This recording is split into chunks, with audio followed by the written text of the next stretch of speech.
is ancient vine Cinsault, 125-year-old vines. Wow. Oldest living vines in Lodi. As far as we know, this is one of the second oldest living vineyards in the state. With organic, you have to use only organically approved, like, you know, fungicides, insecticides, so you have to hit the vineyard more times with the tractor. And the old vine left in France. I mean, that old, pre-turn of the century. That trunk is. That's amazing. Delicious. Generally, these are pretty big grapes. Actually, we're selling these as table grapes. Okay. The family that owns this lives here. That's Jesse's Grove, one of the oldest fifth-generation growers also. But 3 years ago, we put a long-term lease in. We leased this 25-acre block from them, so it's part of our estate-grown program now.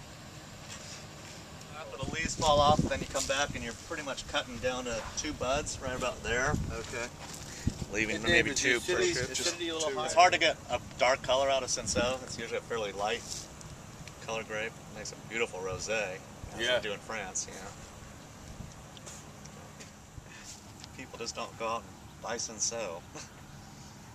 But I think we are going to make a straight Cinsault, bottle one up, a few hundred cases. It's the kind of thing I need for like those restaurants in Greenwich Village in New York, that where you can walk in with a, here I got some 125-year-old Cinsault, oh, we'll take that, you know.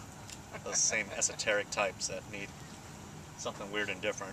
The Carignan, this is all Zin now that we planted about 15, 20 years ago. We planted this for Sutter Home's White Zin program. So this is White Zin that's been converted to Red Zin, basically. Do you farm it any differently if it's White Zin or Red Zin?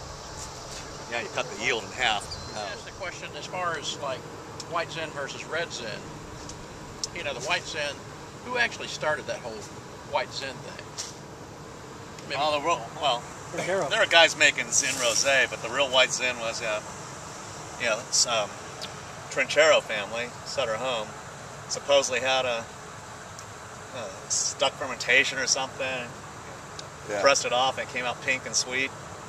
And there's a grocer in Sacramento, a quite famous guy, Darryl Cordy brothers, quite the, convinced him, hey, well, that's delicious, bottle it up and we'll sell it in my store. And White Zin took off. And so everybody was doing the old-time normal method, all switched over because it was a quick cash crop.